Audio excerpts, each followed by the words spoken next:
Taurus, how's it going? This is your love reading for October 8th through the 14th. This is for Taurus, Sun, Moon, Rising, and Venus. Since this is a love reading, I do recommend checking your Moon and Venus signs as well, as they may resonate better for you than your Sun sign when it comes to a love reading. As always, this isn't going to resonate for every Taurus out there. It's not possible. You're not all living the same lives. What else? If it does resonate, I love to hear about it in your comments. In my comments. I love to hear your stories, so let me hear all about it. Alright guys, so I started using Oracle decks again. I had stopped before because I just didn't have enough time. But I got bored, so I threw some in here. The first one is the Mermaid Dolphin Oracle, which prior to this week I hadn't touched for about 2-3 years. The other one is the Harmony Angel deck, which prior to this week I hadn't touched for probably close to 15 years. So pretty cool shit. So I'm going to read your oracle cards first, and then we'll get on to your reading. All right, are you ready? Okay, your first one you have, dream big. Let go of small thoughts about yourself. See yourself succeeding. You should always do that anyway, right guys? All right, now your angel, guys, you have Michael, which is awesome.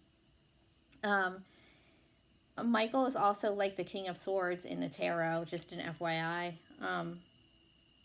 So Michael is believed to hold the keys to the kingdom of heaven, often pictured with a sword and cloak. He is chief warrior in the cause of light against dark. His sword pierces darkness with the light of truth, and his cobalt blue cloak protects from negative energy. He brings strength, patience, and calmness to help you manage the crises of everyday life. Michael asks if you have something within you that you wish to release. You can ask for his assistance to cut it away, right? Just like the King of Swords. It's just kind of like cutting anything in your life out that is bullshit, right? That isn't truth, that is making your life shitty, that is challenging. You know, maybe cutting some cords that are, you know, weighing you down, whatever. So, good shit. All right. Your overall energy. Now, for me as a reader, the overall is always the person that I'm reading for. Now, whether that's you Taurus or you cross watcher, this is always whoever's watching the video. Everything else here is interchangeable. It can be for you or the person you're dealing with. So your overall energy for this week is the 8 of Wands. Yay, look at that. That's lots of action, lots of passion. It's fast moving. You could be traveling by plane to see someone relating to love. If not, it's just a whole lot of communication, a whole lot of action, probably a whole lot of sex. So, good stuff. Okay, your recent past, you have the 9 of Swords reverse. This is air energy, Gemini, Libra, Aquarius. Doesn't have to mean anything. If it does, cool, whatever. The 9 of Swords reverse, though, is coming out of like a place of anxiety, depression, stress, sleepless nights. Like that's like, it's like major anxiety where you probably weren't getting any sleep at all. But it is in your recent past and it is reversed. So hopefully that's all cleared up for you. It looks like it is, since you have the 8 of Wands as your overall, because that's good shit. You really can't be 8 of Wands and 9 of Swords at the same time. So your present is the Knight of Pentacles. This is your energy, as well as Virgo and Capricorn. It's moving forward, but it's moving forward very slow because you're an earth sign and you don't do anything fast, right? But it's a good thing. It's because you're grounded and you're stable. It's committed. And this can be for you or the person that you're dealing with. Either you're moving towards something committed or somebody's moving towards you with a commitment. But it is very slow. The Knight of Pentacles is the slowest moving knight in the deck, but he is so slow because he's so stable. He doesn't just jump right into anything, you know? All right. Your immediate future, you have the 2 of Pentacles. This is also your energy again, as well as Virgo and Capricorn. This is a juggling. If you're not in a relationship, or maybe if you are, this could be juggling 2 people. There goes my dog in the background. I'm sorry. She's loud. Ripping up the bed over there, whatever. it could just be feeling like overwhelmed too, and it might not even have anything to do with an actual relationship or a person. It might be like everything going on in your life has you feeling overwhelmed, where you can't really focus on your love life. So just be aware of that. If shit gets too heavy, you know, if you have too many responsibilities, just put down what you can put down, because eventually it gets to be too much. You can't keep juggling, you know, a fuck ton of shit forever. Something's gonna drop, right? All right, your potential obstacle. You have the Ten of Swords reversed. Guys.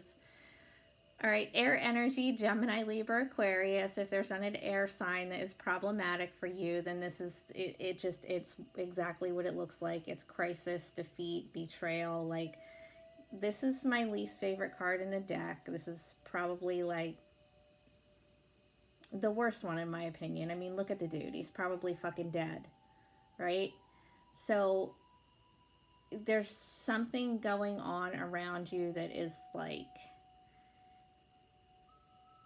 really hurtful, or it's like something from your past that isn't healed. 10 is the end though, so whatever it is, it doesn't get any worse than that. Things aren't going to get any worse. It's just there may be some shit that isn't healed within you or the other person.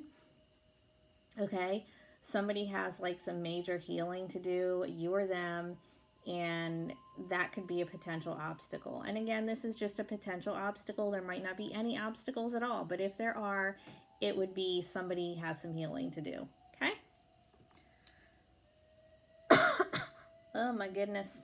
Okay, let's clarify, guys. Clarify your Eight of Wands. What are you moving towards? What are you taking action towards? Blah, blah, blah. Clarify the eight. Did I say Eight of Swords?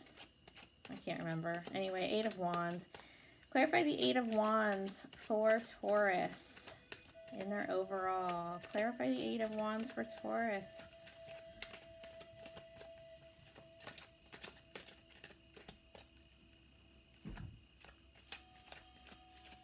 Hi, Scrimples. Here she comes. She's a nosy little one. Clarify the Eight of Wands for Taurus. Ooh. Okay. Judgment reversed. All right. Whatever you're moving towards, guys, make sure you're using good judgment. Hopefully there's no legal issues. Let's see.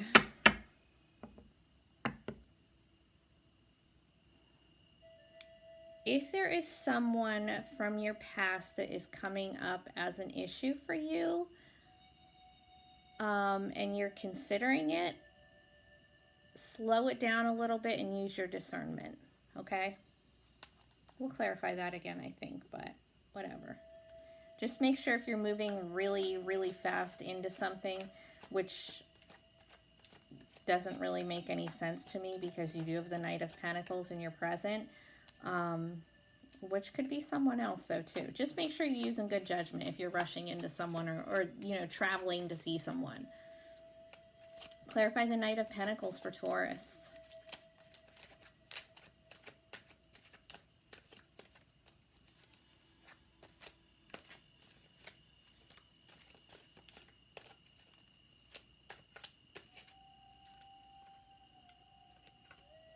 Oh, I guess it's this one that wants to come out. Nine of Pentacles reversed. All right, watch out for this one, guys. This is codependency. It's earth energy again, so you as well as Virgo and Capricorn. Just watch out for some codependency either on your part or someone else's part, okay? And that might be where the judgment needs to come in. You know, use your good judgment. Make sure that no one is being codependent. Okay. Clarify the Two of Pentacles for Taurus.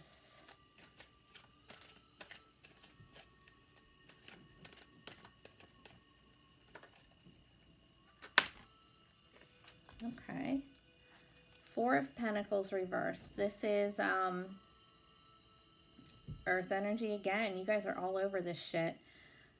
So I'm just going to have to repeat it again. It's you as well as Virgo and Capricorn. All right. But this is not holding on to something too tight. It's kind of like if you were previously holding on to something real tight, it's a letting it go. And it's also like if you were closed off emotionally before, you're not being so closed off anymore.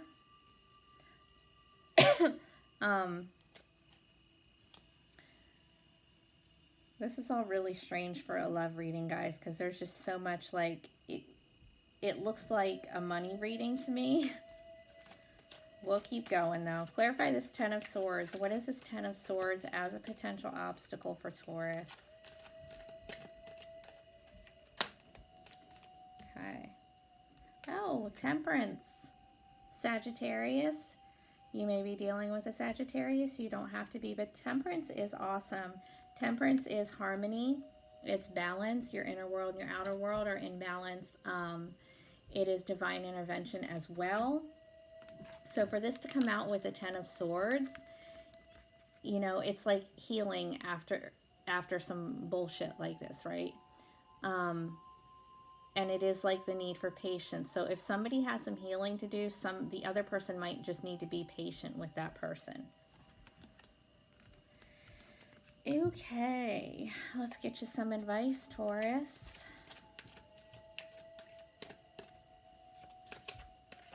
Advice for Taurus in love, October 8th through the 14th. Alrighty. So your first one that you had is Two of Cups. This is what we like to see in a love reading. It is a soulmate card. There are many, and I always hesitate using that word because some people go fucking nuts over it. I don't believe that we have one soulmate. I believe that we have a bunch.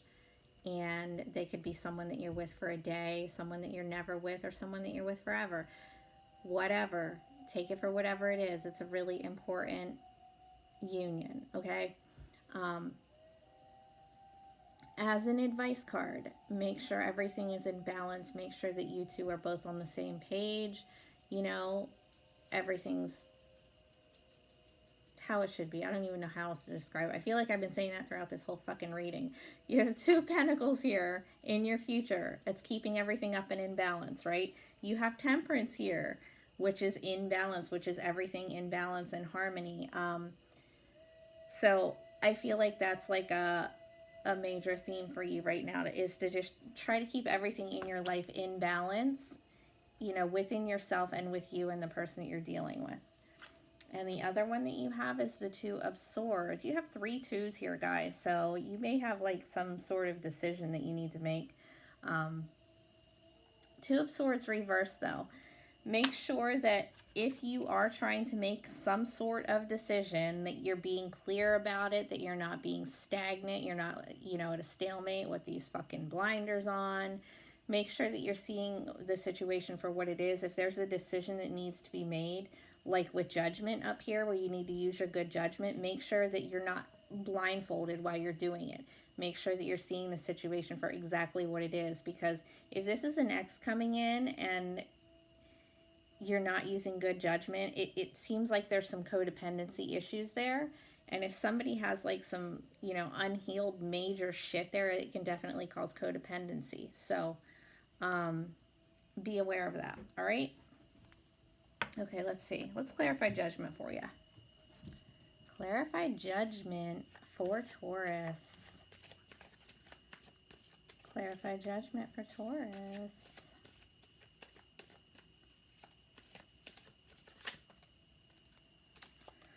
Four of Cups reversed.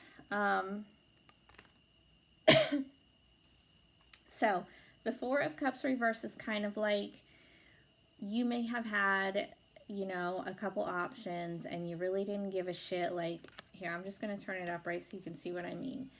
You see there's 4 cups there. Nobody really gives a shit about any of them. It's kind of boredom. It's apathy. It's like, yeah, they're sitting there. Who cares? Whatever. I don't care. Reversed, it's kind of like coming out of a period of contemplation, of boredom, apathy, whatever. It's, you know, like well, maybe I will like check out one of these cups, see what that's all about. Again, you just want to use like good judgment when you do that. I feel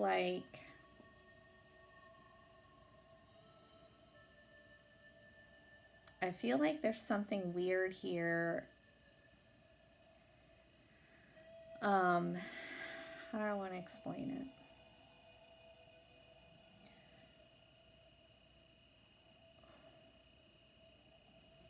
Okay, so there's definitely some issues with balance, either with you or with you and the person that you're dealing with. And I feel like you may be just trying to rush in without noticing that, and it's causing you to throw your judgment out the window, um, and not see that there's potential codependency issues there because there is a lack of balance with someone. Okay? So just keep that in mind, guys, all right? Okay, take care. I will talk to you in a week.